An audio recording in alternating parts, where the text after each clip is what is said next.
ولو ان اهل الكتاب او کچره کتاب ولو امنوا ایمان ورو واتقوا او پرزګاری وکړه لکفرنا عنهم نخامخ بلری وکړو مونږه د دوینا سیئاتهم بد د دوی ولا ادخلناهم او خامخ وداخل کړو دوی مونږ جنات النعیم جنتون د نعمتونو ته ولو انهم او کچره دوی اقاموا التوراة عمل وکړو په تورات او انجیل او په انجیل وما انزل اليهم او په کتاب چې کوم نازل کړی شوی دی دوی ته من ربهم د دوی د رب د طرفنا لاكلوا من فوقهم نخامخ وخري دوی د پورته د دوینا ومن تحت ارجلهم او د لاندې د خپو د دوینا منهم امه مقتصده بعض د دوینا یو ډله د حق برسته وكثير او ډیر د دوینا منهم د دوینا ساء بد ما يعملون اعمالنا چې دوی کوي. سورة المائدة آیت نمبر 65. اعوذ بالله من الشیطان الرجیم بسم الله الرحمن الرحیم ولو أن أهل الكتاب آمنوا واتقوا لكفرنا عنهم سيئاتهم ولأدخلناهم جنات النعيم ولو أنهم أقاموا التوراة والإنجيل وما أنزل إليهم من ربهم لأكلوا من فوقهم ومن تحت أرجلهم منهم أمة مقتصدة وكثير منهم ساء ما يعملون. صدق الله. مخی آیتون مبارکوں کی اللہ تبارک و تعالی د یهودو طرفنا چکم د الله رب العالمین پشان کی توہین او گستاخی داغوی طرف نشوی و داغی جواب ارشاد فرمائل دوی چی نعوذ باللہ دا الله جل شانه لاس تنگ دی چې هغه مونږ ته د انفاق فی سبیل الله د خپل لار کې د خرج کولو حکم مونږ ته راکې نو دا سلج ګویا د الله جل شانه لاس تنگ دی. الله تبارک وتعالى او فرمایل چې د دوی لاسونه تنگ دی په دوی باندې لعنت کړی شوی دی بلکې د الله جل شانه لاس هغه فراخ دی سرنګ چې الله جل شانه غواړي نو هغه خرج کوي او چې کله هم د الله جل شانه یو حکم د قران کریم س آیتونه نازلېږي نو دی کفارو دی يهوديانو په کفر کې نور هم زیاتوالی راشي دوی دا غینه انکارو کې په کفر کې نور هم ورمخ شي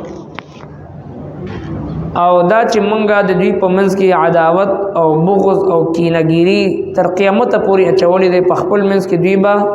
یو بل نفرت کوي او هر کله دی د مسلمانانو په منځ کې د انتشار اور لګولو کوشش کړي الله جل شانو فرمایي چې مونږ هغه اور چې دی غم نه پرې دوه نه کو او دوی دا کوشش کوي چې پزمک باندې فساد راولي او الله جل شانو داسې فسادیان نه خوښي. اوس په دې ځای کې الله تبارک وتعالى اهل کتاب ته فرمایي کچری دی اهل کتابو ایمان وروړي او پرهیزګاری کړي وا نو مونږ به د دوی نه د دوی ګناهونه لری کړي وي هغه هم دې ته معاف کړي وي دوی به مونږه جنت ته داخل کړي وي او کچری دوی د تورات او د انجیل احکام باندې عمل کړي وي او په هغه حکم چې کوم د قران مجید په صورت کې په دوی باندې نازلېږي هغه منلې وي نو دوی د لاندې نه برنا هر طرف نه دوی ته رزق فراخ ملاوي دي خو په دوی کې یو ډېر کم خلکو جماعت دی یو کوټه شانت ډله واغه مسلمانان شو او هغه حق لار طرف ترال اکثر په دوی کې چې دی هغه بد عمله پاتې شو. الله تبارک وتعالى دې ته تسلی ورکړي چې يهوديانو کچري تاسو د دې يرنا اسلام نه قبلوي کومګه نبی کریم صلی الله علیه وسلم خبر اومنو نو په مدینه منوره کې چې کم او په خیبر کې چې کم مونږ ته مفادات حاصل دي ځکه د نبی علیہ الصلوۃ والسلام د تشریف اورې په وخت کې د هجرت د نبی علیہ الصلوۃ والسلام مدینه منوره ته د هجرت نه مخکې په مدینه منوره کې يهودو ته ډېر لوی عزت او احترام حاصلو يهوديانو ته او عیسایانو ته عام او کافرانو وی چې دا اهل کتاب دي دوی سره د آسماني کتابونو علم دي او دا کوئی خلق دي تعلیم یافته خلق دي لہذا په دوی باندې به خلکو فیصله کولی او دوی ته یو احترام مرتبه حاصله و او هغه بیا دا ظلم شروع کړه چې کله هم یو طرف ته یو طاقتور او با اثر سړی او بل طرف ته کمزور یو هغه با اثر سړی چې هغه د خپل پیسو په زور باندې د مال او دولت په زور باندې با په دوی باندې د تورات او د انجیل هغه فیصله بدلولي دوی به هم په لالچ کې رال مالی مفاداتو د پاره د دوی چې کم لوی لوی شخصیات او اهل علم او داوی احبار ربانیین پیران او علما او هغه مالی مفاداتو د پاره چې د فیصله بدلول د تورات او د انجیل هغه شروع کړ نو الله تبارک وتعالى په دې آیتونو مبارکو کې دوی ته تسلی ورکړي چې تاسو دا لالچ پرېږ دی ایمان وروړي او تقوا اختیار کړئ نو الله جل شانه برنا لاندې نه تاسو ته رزق فراخي او دا وعده الله جل شانه دی امت سره هم فرمایلی دی ولو ان اهل القرى امنوا واتقوا کچری د دې خاریو اوسدون کې دا خلق دوی ایمان وروړي او تقوا اختیار کړي لفتحنا عليهم برکات من السماء والارض نو خامخا به دوی د پاره د اسمانونو او د زمکی د برکتونو دروازې به کولو کوم یو طرف ته د دنیا هغه جاهل محققین دي چې ځان ته ډېر پوه خلک وي هغه وی چې آبادی زیاتېږي نو رزق تنګيږي الله رب کائنات فرمایي چې ولو ان اهل القرى امنوا واتقوا لفتحنا عليهم برکات من السماء کدی ایمان وروړي او تقوا اختیار کړي نو برنه به هم برکتونه راکوزيږي او لاندې نه به هم برکتونه هغه راوځي او چې څومره آبادی د خلکو زیاتېږي هغه عمره الله جل شانه رزق فراخي او زیاتي او کچري موږ تاسو زميني حقایق ته وګورو چې کله آبادی کم وا نن 50 کاله 100 کاله مخکي نو دغه عمره رزق او دغه عمره میوي او دغه عمره د رزق فراوانی او فراخي هغه نو اوس چې آبادی زیاته شو د یو کس لسلسات اولاد نسلونه او چلی د آبادی خاندانونه قوم قبيله زیات شوي رب کائنات داغي مطابق دا رزق او ضرورت هغه فراخه کوي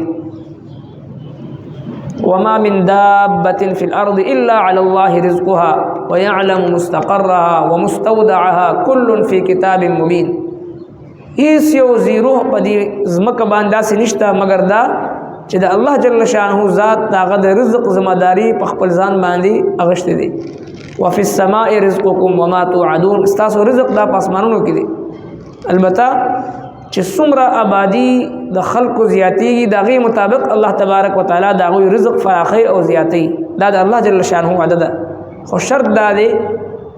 آمنوا واتقوا ایمان او تقوا ولا زندگی چې کله د معاشري د هر فرد په ژوند کې راشي د الله تبارک وتعالى د طرفنا د فراخي او د سکون او د اطمینان ولا زندگی د عزت او د وقار ولا زندگی د امن او د سلامتیا ولا زندگی هغه وعده ده فرمای ولو ان اهل الكتاب او کچر کتاب ولو ایمان امنوا ایمان ورو واتقوا او پرهیزګاری وکړه لکفرنا عنهم خامخا لري بکړو مونږه د دوینا سیئاتهم بدی د دوی ولا ادخلناهم او خامخا داخل کړو مونږ د دوی جنات النعیم جنتونو د نعمتونو ولو انهم او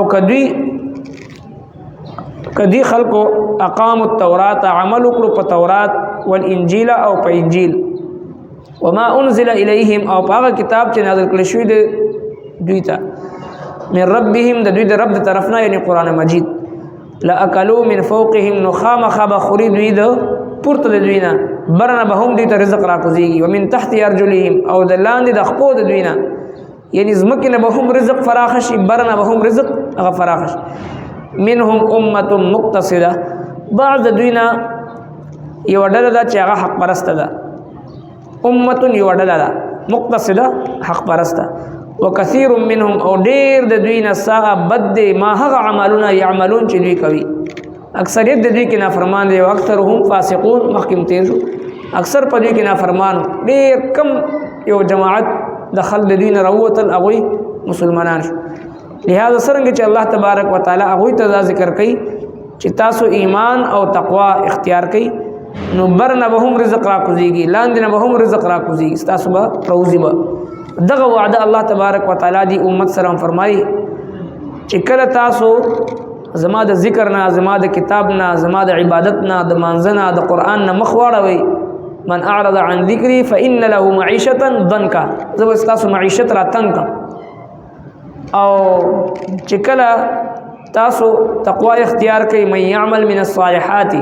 من ذکر او انثى وهو مؤمن چا چې نیک عملو کو نارینه وي که زنانه وي فلنحيينه حیاتا طیبه زباغت پاکیزه زندگی ورکوم پاکیزه زندگی کې د دنیا رزق